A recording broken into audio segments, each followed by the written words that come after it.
Donc, soin de votre santé, mais surtout de votre santé buccale, votre santé dentaire. Et ce matin, non, on n'aura pas de capsule, mais on aura le docteur Safotso sur notre plateau. D'ailleurs, il est déjà là pour nous parler des maladies parodontales. De quoi est-ce qu'il s'agit? Eh bien, bonjour Doc. Bonjour Fidjil, bonjour Patricia. Bonjour Doc. Voilà, avant qu'on continue, ma maladie parodontale. Voilà. C'est vrai qu'on n'a pas tout le temps le privilège de vous avoir là en direct. Je suis sûr que même les téléspectateurs, ils sentent, c'est on va dire, en direct, en présentiel, c'est toujours davantage bien parce qu'on peut étendre le sujet pour poser autant de questions que possible. Déjà, par parodontal, on a pu suivre dans pas mal on va dire, des sujets proposés dans l'une de nos éditions précédentes, que ça a trait justement au tissu dentaire. Exactement. Bon, déjà, parlant de privilèges, je pense que c'est moi qui suis privilégié d'être sur le plateau de Canal 2 International et accompagné d'un couple de présentation qui, derrière l'écran, rayonne. Voilà, donc c'est un privilège pour moi. Et c'est aussi un grand privilège parce que voilà, c'est une audience très, très répandue pour pouvoir passer les messages de sensibilisation. Parce que voilà, la foi du médecin, c'est de pouvoir toucher, de sensibiliser et c'est le premier salaire. Okay. Donc voilà, donc les maladies parodontales, effectivement, c'est l'ensemble des tissus de soutien de la dent, vous êtes informés.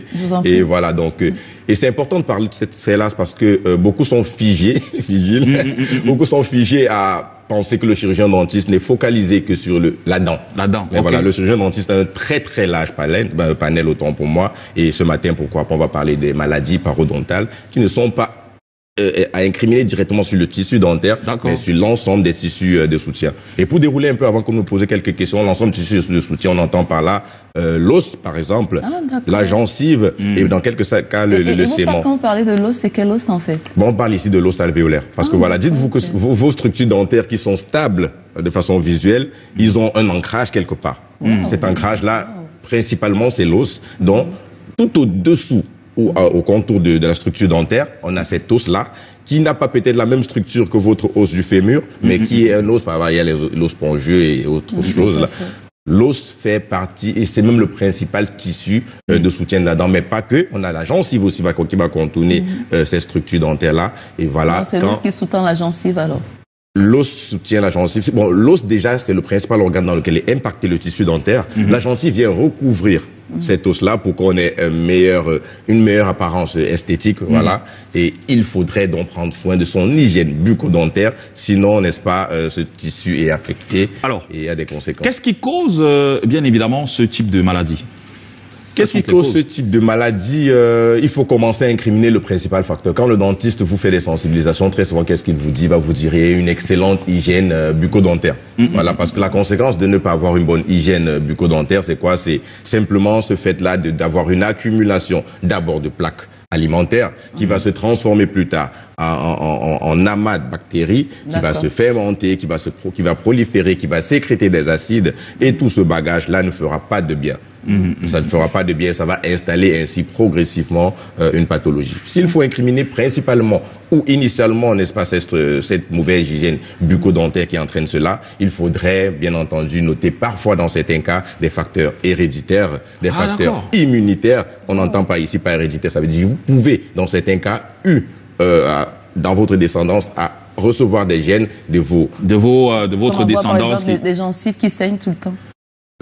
Oui, dans certains rares cas, mais principalement les gencives qui saignent, par exemple, ils ont parlé de quoi? De la gingivite, qui est effectivement la maladie parodontale la plus connue. Effectivement, c'est très répandu, la maladie parodontale liée à la gingivite, qui est l'inflammation et le saignement des gencives. Donc, alors, pour finir, s'il te plaît, en 2 secondes, parce qu'il faut qu'on comprenne qu'au-delà de l'hygiène, qui n'est pas bonne et qui peut causer les maladies parodontales, on a les maladies qui peuvent être affectées à ça, les maladies cardiovasculaires à l'occurrence, ou les diabétiques.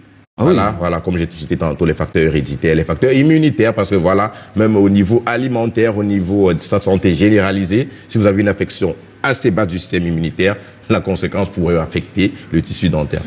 Alors, est-ce que ça a un impact, est-ce que ça peut déformer votre dentition lorsque vous avez cette maladie et qu'elle n'est pas véritablement traitée? Est-ce que votre dentition peut être déformée? Je suis impressionné par votre orientation, parce que oui, ça fait partie justement là des conséquences. La déformation peut être pas au niveau de la forme principale de l'organe dentaire, mais de sa position. Voilà, parce que une fois que ces tissus de soutien sont affectés, la conséquence c'est quoi? Ils vont être lésés. Quand on parle de lésés, ça veut dire détruit. Et voilà, si on vous dit vous êtes soutenu par quelqu'un, si ce soutien vous lâche, qu'est-ce qui vous passe? Ah oui, vous tombez. Vous tombez. Voilà. Ah oui. Donc, pour faire une corrélation du mot tomber, l'une des conséquences les plus avancées de la maladie parodontale, une fois que ces tissus sont lésés, c'est la chute de vos dents.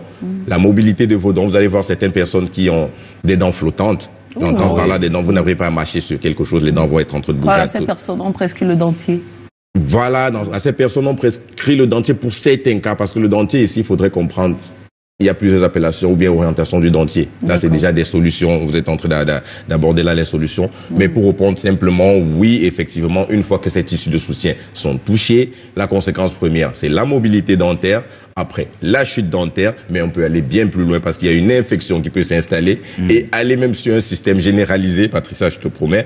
J'ai très souvent parlé ici, par exemple, de la septicémie. La septicémie, en termes faciles, c'est l'infection généralisée de votre organisme. Ça veut dire, la structure dentaire est liée aussi à la circulation sanguine. Il faut comprendre ça. Et une fois que la structure dentaire ou le parodonte est touché, les ensembles d'amas bactériens qui se trouvent à ce niveau-là peuvent se retrouver dans votre circulation sanguine. Et la septicémie qui s'installe, ça veut dire une contagion du système sanguin. Donc, vous allez retrouver un streptocoque qui est partie de la structure dentaire au niveau du cerveau, au niveau des articulations. À ce point? Ah oui, à ce point. Et devient là un facteur à risque justement pour d'autres maladies. Formidable. Je n'ai pas besoin de dérouler plus que ça, c'est exactement ça. Parce que le sang, c'est l'essence de l'organisme. Le sang va circuler au niveau de votre cerveau, de vos muscles, de vos articulations. Donc, chaque zone qui est irriguée par le sang, si ce sang-là entraîne des bactéries, pourrait coloniser une nouvelle anatomie de l'organisme et vous créer d'autres soucis. Et c'est clair qu'en termes de conséquences, il y en a de bien pires. Mais comme il est toujours préconisé de mettre un accent sur la thérapie préventive, est-ce qu'il y a des recommandations? C'est vrai, vous avez explicité quelques facteurs aussi qui sont héréditaires, mais grâce à un bel entretien, je crois qu'on peut prévenir le pire en fait. Vous me facilitez vraiment la tâche, mais surtout aux auditeurs, parce que la séquence de vos questions vraiment était l'auditoire, merci. Il y a des thérapies, effectivement. Et la méthode préventive, j'adore ça. Quoi de mieux que prévenir? Prévenir vaut mieux que guérir. Prévenir vaut mieux que guérir. Parce que notre rôle, ce n'est pas d'attendre que vous ayez des soucis pour soigner. Le rôle principal du médecin, c'est la prévention. Donc, si, n'est-ce pas, vous avez des attitudes, des comportements à pouvoir, et c'est même l'une des raisons de notre présence sur votre beau plateau, c'est de sensibiliser, c'est d'alerter pour pas que la pathologie s'installe, mais pour empêcher qu'elle s'installe, mais aussi, si elle est installée, vous dites c'est pas trop tard, on pourrait néanmoins intervenir. Justement, et comment se passe l'intervention si quelqu'un est atteint de cette maladie? Comment se passe l'intervention? Là, ça sera lié à votre stade. Parce que si vous voulez que je cite, par exemple, parmi les maladies parodontales, j'ai cité entre autres la gingivite, qui est juste une inflammation du tissu de la gencive. Les saignements, c'est l'une des conséquences les plus récurrentes. On peut aller plus loin en parlant d'une parodontite chronique. La parodontite chronique, ça va léser ou faire une lise superficielle des tissus soutien tels que l'os. Je vous ai parlé de l'os et ça sera plus ou moins avec une lenteur, mais on parlera aussi ici de parodontite agressive. La lise osseuse sera beaucoup plus prononcée, beaucoup plus rapide, dont la conséquence de mobilité ou de perte dentaire est beaucoup plus accrue. Et on parle en termes final aussi, pourquoi pas, de parodontite nécrosante qui va carrément détruire, mortifier toutes vos structures de soutien et comme j'ai dit, a des conséquences beaucoup plus larges. Alors qu'on pouvait éviter. Et surtout, faites attention à cette panoplie de médecins sur les réseaux sociaux, sur TikTok, ça va dans tous les sens. Et on sait en fait que même au niveau du traitement, par les médecins, à l'instar de vous par exemple sur ce plateau, il est recommandé, en fait, les traitements varient d'un cas à l'autre. Donc sur les réseaux sociaux par exemple, on va donner une astuce pour tout le monde. Tant pis si vous avez une gencive qui est... Formidable. Je vous aurais dû faire une étude de médecine, vous aussi. C'était pour compléter la question de Fidji. Effectivement, le traitement varie non seulement d'un cas à l'autre, parce que chaque personne est particulière, même si on a plus ou moins la même structure globale, mais chaque cas est particulier. Si, Patricia, tu me consultes ce matin et tu me dis j'ai une pulpite, je te prendrai spécifiquement à ta consultation d'antécédents, d'où est-ce que tu viens, quel est le facteur. Demain, Fégil vient me consulter pour les mêmes causes. Ce sera autre chose. Je ferai un copier-coller. Je vais encore investiguer auprès de Fégil pour savoir quelle est sa spécificité à lui et lui apporter un traitement spécifique à son état. J'espère que vous reviendrez tout le temps. Non, mais il sera là demain. Vous serez là demain pour qu'on parle de rage dentaire et de pulpite. De rage dentaire et de pulpite, voilà, qui a un large panel lui aussi. Mais écoutez, vous devez vaquer à vos occupations. J'imagine que vous avez des patients qui vous attendent, donc on va pas vous garder longtemps, sauf si vous avez peut-être un dernier mot à dire avant de partir. Le dernier mot à dire, c'est voilà, effectivement, on a beaucoup de patients qui nous attendent. Notre mission première, comme j'ai dit, c'est dans la prévention. Je vais juste faire un clin d'œil, n'est-ce pas, à votre grande équipe derrière les caméras et voilà, à la régie technique aussi, qui ne sont pas toujours notés, qui font un travail formidable. Faire un clin d'œil, n'est-ce pas, à votre responsable principal qui me donne cette possibilité-là d'atteindre au plus grand coin du monde ou au plus petit point du monde des personnes profanes qui ne savent pas forcément être informées et qu'une fois informées, nous donnent des retours et on est... Et parce qu'on adore votre présence. Vous savez, lorsqu'on a des dents blanches, on a très vite envie de sourire, même en chant. Sourire, c'est le mot que j'aime. Sourire, c'est le mot charmant. Pour être charmant, il faut sourire. Je passerai la journée avec vous, mais voilà, il faut qu'on Merci. Et puis à vous passer une excellente journée. Il est 7h03, mesdames et messieurs.